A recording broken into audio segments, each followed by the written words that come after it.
नमस्कार students corner या YouTube चॅनलवर सर्वांचं हार्दिक स्वागत। CETचं हॉल तिकीट सर्वांनाच मिळालेलं आहे। तर CET संदर्भात महत्त्वाच्या 18 सूचना खाली देण्यात आलेल्या आहेत।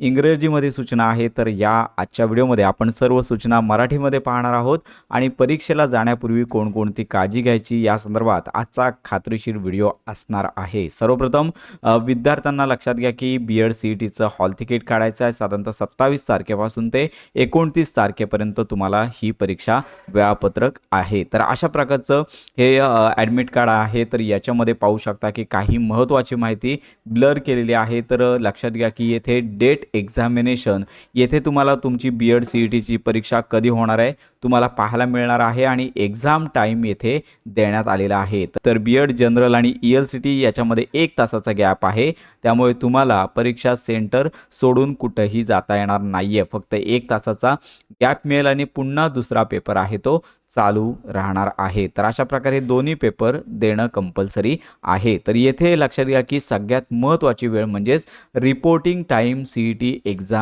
एक्झामिनेशन सेंटर म्हणजे सेंटरला तुम्ही रिपोर्टिंग टाईम आहे याच वेळेच्या अगोदर तुम्हाला करायचं आहे। प्रत्येक शिफ्टनुसार रिपोर्टिंग टाईम वेगळा आहे। ज्यांचा दुपारी 3 वाजता पेपर आहे त्यांना 1:30 वाजता रिपोर्टिंग टाईम आहे। 1:30 नंतर जर तुम्ही गेलात तर लक्षात घ्या की येथे 2:30 वाजेपर्यंत तुम्हाला जाता येणार आहे। 2:30 वाजता एकदा का गेट क्लोज झाला त्याच्यानंतर तुम्हाला कोणत्याही कितीही विनंती तुम्ही केली तरी देखील तुम्हाला याच्यामध्ये परवानगी दिली जात नाही। त्यामुळे तुम्ही शक्यतो लवकरात लवकर पोचा जेणेकरून तुम्हाला प्रवेश मिळेल। तर याचबरोबर अशा प्रकारचं हे वेळापत्रक आहे।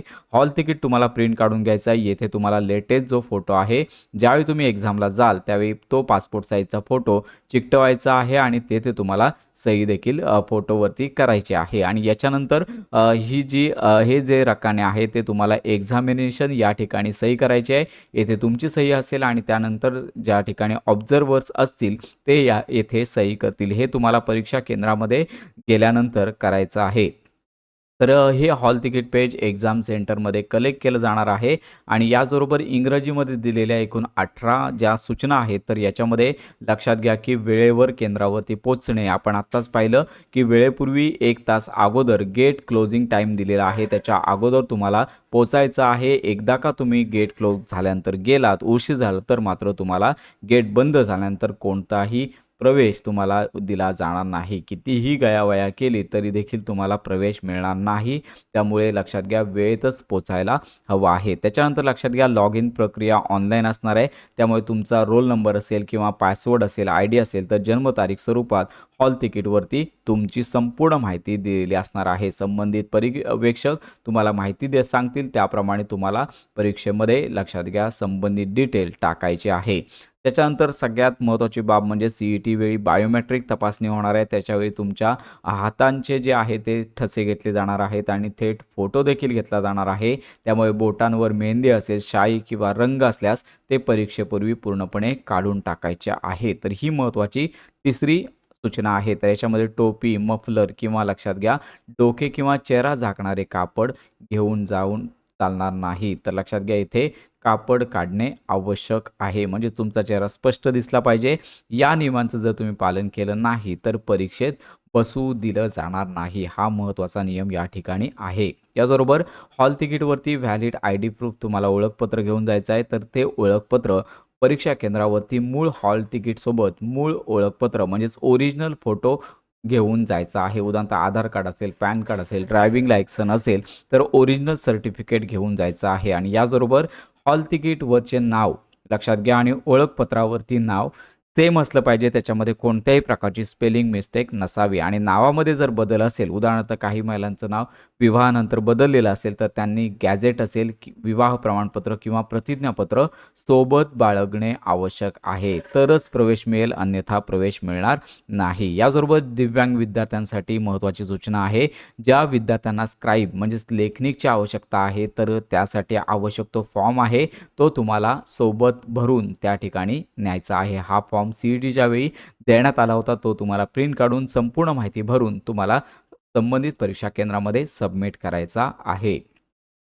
संपूर्ण माहिती पुस्तिका यापूर्वीच सी-ई-टीची प्रसिद्ध करण्यात आलेली आहे. तुम्हाला पाहायची असेल तर बी-एड सी-ई-टीच्या पोर्टलवरती पाहू शकता. तर याचबरोबर सगळ्यात महत्त्वाची सूचना, कॅन्डिडेट ज्यावेळी परीक्षा केंद्रात जाणार आहेत, तर त्यांना पेन आणि स्वाक्षरीसोबत म्हणजे स्वाक्षरी करण्यासाठी बॉल पेन आणायचा आहे. म्हणजेच लक्षात घ्या, पेनसोबत निळ्या रंगाचा किंवा ब्लॅक रंगाचा तुम्ही बॉल पेन अनिवार्य म्हणजेच घेऊन जायचंच आहे. पर्यवेक्षकाच्या उपस्थितीमध्ये हजेरी पत्रकावर तुम्हाला सही करावी लागणार आहे. त्यामुळे सोबत पेन घेऊन जायचं आहे. बॉल पॉइंट पेन आणायला सांगितलेला आहे. त्याचबरोबर पात्रतेची पडताळणी हा विषय नंतरला आहे. त्यामुळे सर्वप्रथम तुम्ही सी-ई-टी देत असाल, त्याच्यानंतर ॲडमिशनच्या वेळेस सगळी तुमची व्हेरिफिकेशन कागदपत्र आहेत ती होणार आहेत. व्हेरिफाय त्याच्यानंतर तुमचा प्रवेश बी-एड सी-ई-टीसाठी ग्राह्य धरला जाणार आहे. तर ही नोटीस नंतरसाठी आहे. 9वा आहे निकाल विश्लेषण. महत्त्वाची सूचना, निकाल विश्लेषण. तुमच्या उत्तरांचे विश्लेषण इतर उमेदवारांच्या उत्तरांशी केलं जाणार आहे आणि याच्यामध्ये आवाजवी उत्तरांमध्ये लक्षात घ्या की उत्तरांमध्ये आवाजवी साम्य आढळले किंवा कॉपी केल्याचे सिद्ध झाले तर तुमची उमेदवारी रद्द केली जाईल किंवा निकाल राखून ठेवला जाईल. तर याच्यामध्ये साधारणतः चुकलेली उत्तरं किंवा सेम उत्तरं जर चुकत असतील सगळीच, तर तुम्हाला कॉपी केस याच्यामध्ये ठरवलं जाऊ शकतं. तर रिपोर्टिंग वेळ आपण यापूर्वी सांगितलेला आहे. प्रवेशपत्रावर दिलेल्या वेळेच्या 30 मिनिटे आधी केंद्रावरती हजर राहावे. उशिरा येणाऱ्यांना परवानगी मिळणार नाही. तर याचबरोबर वर्ज्यवस्तू तुम्हाला माहिती आहे. पुस्तके, वह्या, कॅल्क्युलेटर, पेजर, मोबाईल फोन, कोणतेही गॅजेट किंवा इलेक्ट्रॉनिक वस्तू तुम्हाला घेऊन दिले जाणार नाही. त्याचबरोबर गैरप्रकार, प्रतिबंधित वस्तू आढळल्यास गैरप्रकार मानला जाईल आणि त्यानुसार कठोर कार्यवाही केली जाणार आहे. आणि त्याचबरोबर सगळे कॅन्डिडेट काही विचारत होते की सेंटर बदलता येतं का? तर याच्यामध्ये परीक्षेची तारीख, सत्र किंवा केंद्रामध्ये बदल करण्याची कोणतीही विनंती स्वीकारली जाणार नाही. महत्त्वाची नोटीस 13 क्रमांकाला आहे.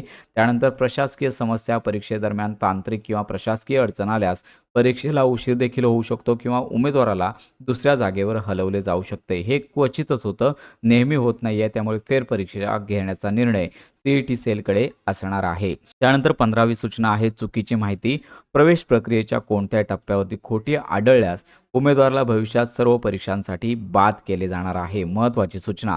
त्यानंतर गोपनीयता म्हणजेच परीक्षेतील प्रश्न किंवा माहिती कोणत्याही स्वरूपात लेखी, तोंडी किंवा इलेक्ट्रॉनिक लक्षात घ्या बाहेर प्रसारित करणे हा गुन्हा आहे. असे करणाऱ्यांवर कायदेशीर कारवाई केली जाईल. तर याचबरोबर भाषेच्या स्पष्टीकरणाबाबत महत्त्वाचा डिसिजन. प्रश्नपत्रिकेच्या भाषांतरामध्ये जर काही तफावत किंवा संभ्रम असल्यास इंग्रजी भाषेतील प्रश्न अधिकृत आणि अंतिम मानला जाईल. त्यामुळे इंग्रजी प्रश्न देखील जर तुम्हाला मराठीमध्ये प्रॉब्लेम वाटत असेल तर इंग्रजीमधून तुम्हाला प्रश्न वाचायचा आहे. त्यानंतर संपूर्ण CCTV अंतर्गत परीक्षा घेतली जाणार आहे. तर अशा प्रकारची ही नियमावली देण्यात आलेली आहे. महत्त्वाचे नियम वाचून घ्या आणि त्यानंतरच तुम्हाला हॉल तिकीट, ओळखपत्र, संपूर्ण नियमांचे काटेकोर पालन करून वेळ तुम्हाला दिलेल्या इथे रिपोर्टिंग टाईमनुसार उपस्थित राहायचं आहे. गेट क्लोजर टायमिंगची वाट पाहू नका, वेळेत उपस्थित राहा. तर अशा प्रकारची ही महत्त्वाची माहिती सर्वांपर्यंत नक्की शेअर करा. तुमच्या जर काही शंका असतील तर कमेंटमध्ये नक्की कळवा. संपूर्ण मदत आपणामार्फत मिळून जाणार आहे. तर अशा प्रकारे CET संदर्भात अगदी कॉलेज ॲडमिशनपर्यंत प्रॉपर माहितीसाठी आपल्या स्टुडंट्स कॉर्नर या यूट्यूब चॅनलला लाईक, सबस्क्राईब आणि हाईप नक्की करा.